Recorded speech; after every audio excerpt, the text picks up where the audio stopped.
Hello, everyone, and welcome to the NCC More Podcast. We are so happy that you are joining us right now. And the NCC More, this is where we want to take just a moment and continue the conversation that we had on Sunday, hoping to add a little bit more value to your life and to your marriage. Right now, we're in a series entitled A Different Kind of Marriage, with the big idea that as Christians, as Christ followers, we should have a different kind of marriage. And we talked in the beginning about the purpose of marriage. And then we talked about how the purpose of marriage shapes our perspective of marriage. And out of that perspective of marriage should come a plan for our marriage. And so many times things aren't succeeding and aren't moving forward simply because we don't have a plan. And you think about, people have plans when they build their house. Coaches have plans for their games. Businesses have plans for their future, right?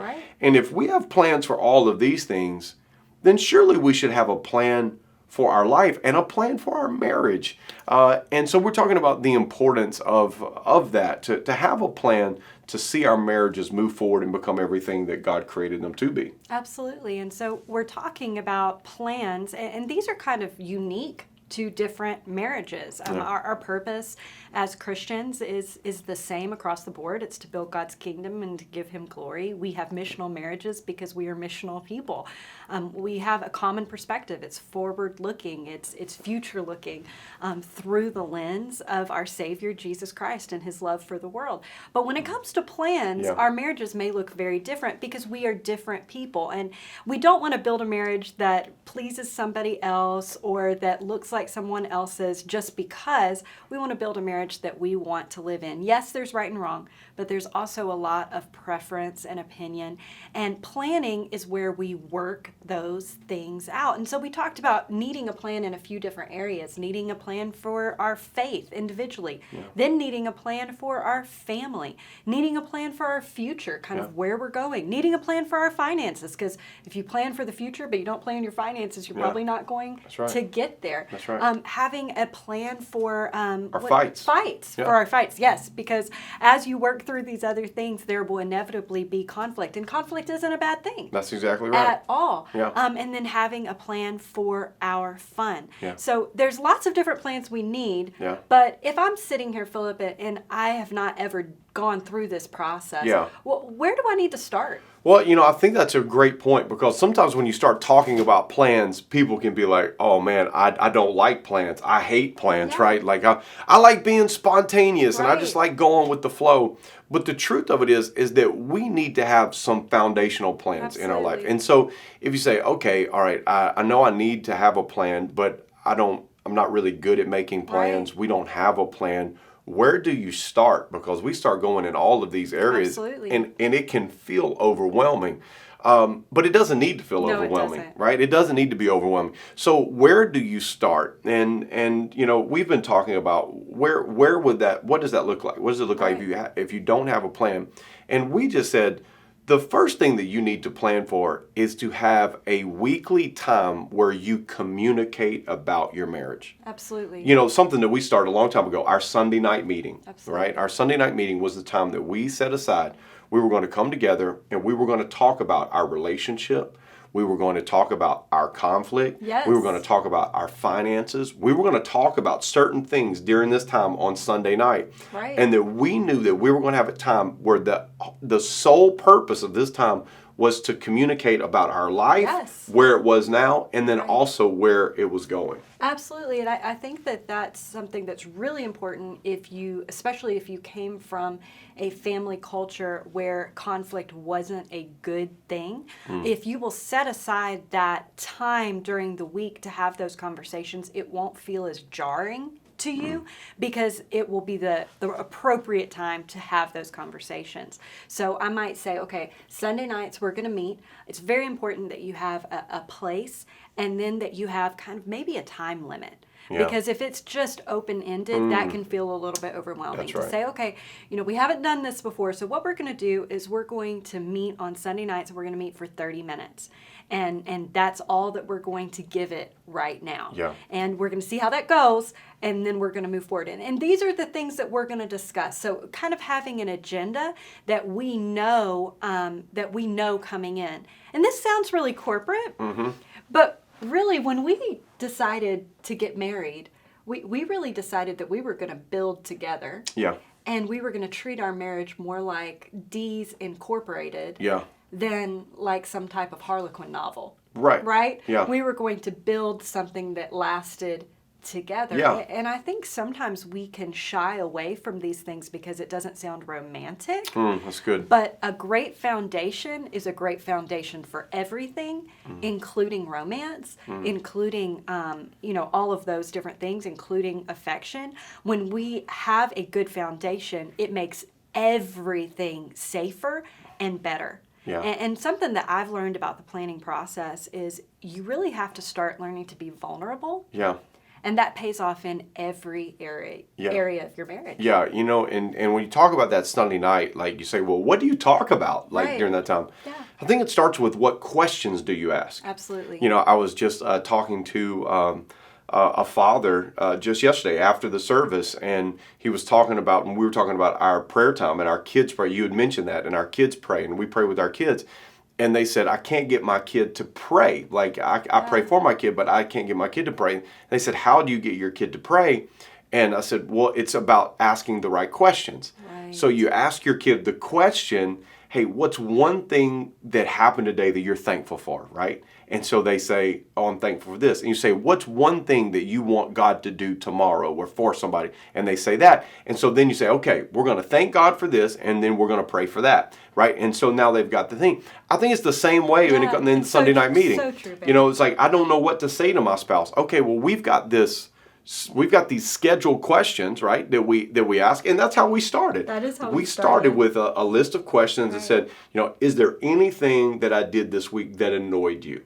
Is Yeah. there one thing that you would like me to change? Right. We said, do you see anything in me that could keep me from becoming who God created me to be? So we started with these questions that were where you were able to speak to, where you might not know exactly how to say it, but the question created the conversation.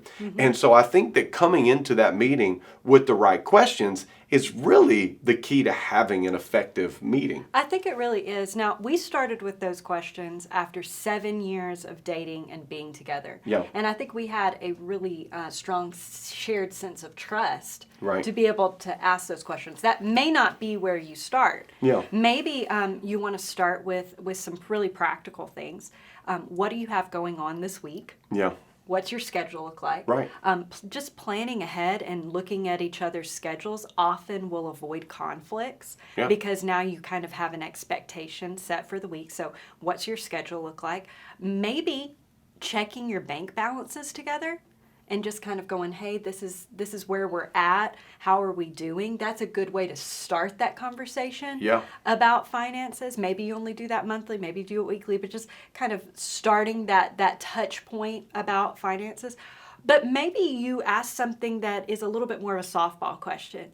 When did you feel the most loved by me this week?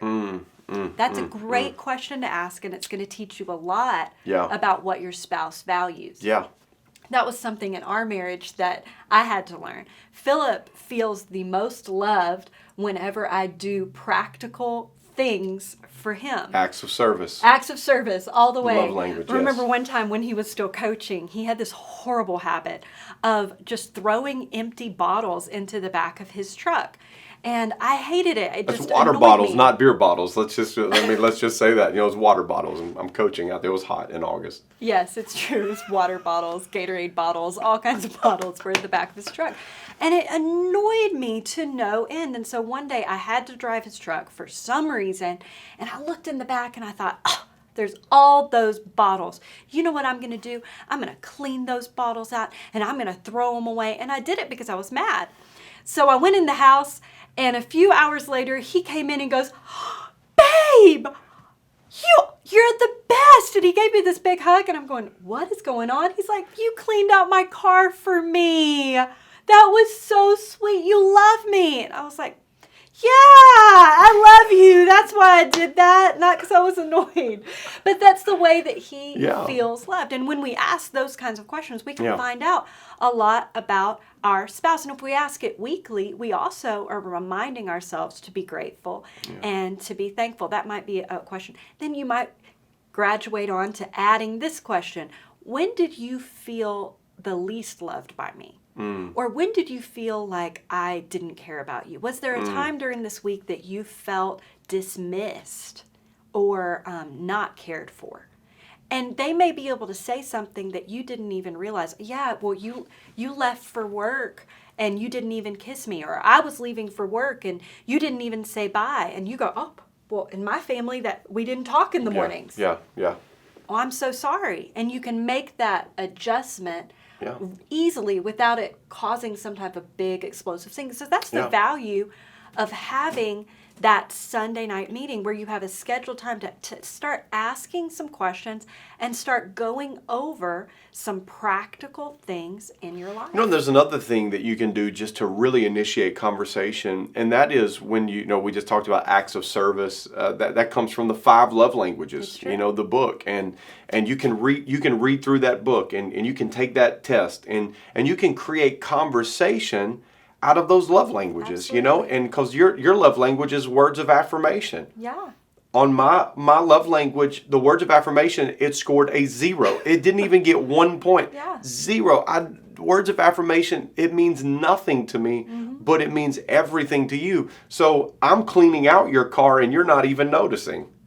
And I think I'm loving you the greatest you could ever love, and you never say thank you one time. And you're like, but you never tell me. And I'm like, but I cleaned out your car, and I washed all your dishes, and I picked up all your shoes off the living room floor, and I folded up all of your laundry. All things I do, by the way. I did all of that, and you never said anything because I didn't affirm you. And that's your love language. But these meetings, intentional conversation, you come together with the 5 love languages. You come together with a personality profile, a Myers-Briggs, go through the Enneagram, different things like this. It creates conversation and it gets safe because now we're talking about who you are and who you want to be and who you can be.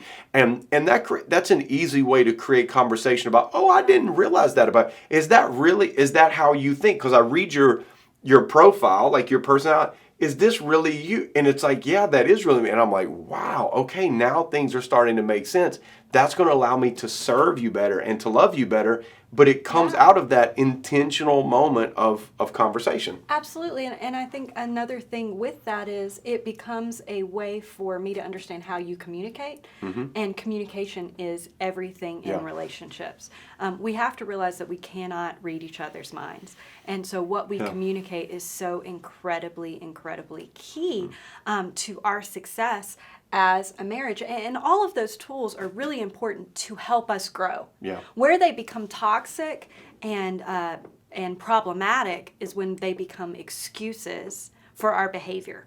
When we start using things like the love languages as a way not to hear how the other person expresses love, and instead to just demand that the other person only communicate the way that we receive that's love. so powerful because, that is the other thing that happened. It's not just that I learned that you needed words of affirmation. I realized that's how you communicate love. So when you started telling me about me, you started affirming me. Now I began to receive that because I know that's your language, and vice versa. You know that it's acts of service. So now whenever I do an act of service, you receive that as love because you know that's the way that I love. And it's truly changed our relationship on both ends. Right. What you need, I'm aware of, and then when you give me what you need, I receive it. Absolutely. And we've been married for almost 16 years now, which is crazy. But I think what's interesting is I feel like now even my love languages have changed. I took the test recently and it had acts of service up there in the first 2 or 3, which it never was before. Well, why? Because I have committed to hearing, understanding, and speaking your language. So that's our goal, is not just to become more ourselves, but to become more who we want to be together. Yeah. And I think that Sunday night meeting, if you're wondering what that first step of planning would look like, that's a great place to start, because it checks all the boxes. Yeah, that's right. You can kind of report to each other and be accountable to each other on that faith plan. Yeah. On that family plan, you're starting to explore the values and the principles and all that. When it comes to the future, you can start going over goals, maybe just talking about one goal. Maybe it's a 6-week from now goal. Right. But you're starting that process. Yeah. It can become a touch point for finances and a safe place to have fights. Yeah. And it might, might turn into fun. it might turn into fun. What does fun look like, Destiny? Lots of things are fun. Well, on Sunday you said that sex was fun. Sex is fun. And you got to have a plan for that. You need to have a plan for that, especially if you have 4 kids. If you Because have- otherwise you might miss out on the fun. Yeah, and And I will say, a strategy for planning would be to have your family meeting and then have some fun together. yeah, that's like a motivation for the meeting. It's like you have the meeting and then you Just a perk. Just a perk. Just a okay, perk. very good. Very You know what, good. actually, since we're talking about that, Yeah. let's be serious just for a second. Yeah. Sex can have a very toxic place in a relationship when it starts being something that people have to earn. Yeah. It is not a reward system on either side. I am not a reward to be given, and Philip is not a child to be rewarded. We are 2 people who love each other, and we decided really early on in our marriage that was not going to be something that we were going to use as a negotiation tool. Yeah. We were never going to be mad at each other and take that off the table. Well, I'm mad at you, so that's just not the way that we're going to treat each other. That was going to be off limits. Right. And I think that if you want to have a successful marriage, that's really one thing that you should probably resolve in your heart too. Yeah. Is that that's not something that I'm going to withhold with my approval, or with you didn't act well today, or you didn't do what I wanted you to do. That's incredibly toxic, and it creates something in your relationship that's honestly really hard to overcome. Yeah. And so I think that is one reason why a family meeting that ends with fun is great, because a lot of times you will have conflict. A lot of times you will have differences of opinion. In fact, you should expect them. You should plan for them. You should not think that they're all going to ever be resolved, much less within a 30-minute meeting. But at the end of the day, I have a love and respect for you as a person and as my partner. Yes. And you have a love and respect for me as a person and as my partner. Yeah. And we are on the same page. Yes. We are for each other. Yeah. And so that's why that can never become a bargaining chip. That's right. Because then I am basically saying that I'm training you to act the way I want, rather than respecting you and helping you to But grow. if you don't have a plan, it can so easily become that. Oh, without a doubt. If you don't have a pre-established plan for sex, it can become that bargaining chip. It can become something that it was never created to be. But when you have a plan, and those plans are so important. They're so vital in all of those different areas. Absolutely. And I think one of the things that you're just talking, and I just, we had a plan in the beginning that said we would never ever sleep in separate rooms. We would never go to bed angry and sleep in separate rooms. That's true. Now that has forced us, both of us, to go get people off of the couch and say, "Hey, no, we're not doing this." Let's be honest. It's never forced both of us to get people off of the couch. Okay. It's forced you to follow come me get around you. our house. Okay, you're right. And say, "No, come back. We're not doing this." Okay. Yeah, let's just be honest. You're right. Like 2 weeks ago. And so I said, come back, right? And so, because we had a plan for that. But here's the thing, if you don't have a plan, you create those moments of division. I'm upset. I'm angry. I'm going to go sleep in this room. I'm going to do this. I'm going to withhold sex from you. I'm going to do these things because you don't have a plan. Right. And I think that's the power of what we're talking about right now, is that you have to have a plan for these areas in your marriage. And it just creates such a strong foundation for you to build from. It's not that everything is perfect. It's not that the plan even works exactly the way that you thought it was going to work, but it's the process of creating the plan and doing it together. It creates such a firm foundation, such a strong foundation. And so I would just encourage you, start wherever you are. start with that meeting. It can be a Sunday night, whatever the best night is for you. Start with that meeting and begin to have some of that communication, and just take that first step. Yeah. And it's just one step at a time. It's You know, just one you may have been married for 20 years and you're like, man, we don't have a plan. We've never done any of this. And it's like how do we start after 20 years? We're already in routine. We're already in some habits. But you look at this and you say, man, things will get better if we did that. Look, just start right there where you are. Yeah. Just take that first step and realize that if you just keep taking a step after step, you're going to move forward. Absolutely. And our prayer for you is right out of the Bible. It's that God would bless you, and that all of the plans that you make together would succeed. Yes. And we pray that there would be peace in your house, that there would be joy in your house, that all of those things that God promises as overflow from seeking His kingdom first would be present in your life. And we don't suggest a plan just because it's trendy or because it's a good idea for us. Right. We've seen over and over and over again right. how it can help to transform people's lives and help them to do the fundamentals better, which really are communicate, love each other, and support each other. Yeah. If you want to be on the same team, creating a huddle, creating a moment where you say, hey, we are together, is one of the very best ways that you can do. That works whether it's on the football field, in the corporate world, whether it's on a serve team, and it works in your marriage. So I encourage you, create that space during the week. And don't give up. If it doesn't work the first time, if it results in a big blow up, just laugh and say, okay, how are we going to make this work for us? Yeah. It doesn't have to look the same way it does for Philip and I. That's right. But create the marriage that you want to live. That's right. And I hope you can make it this Sunday as we wrap up the series. Yeah.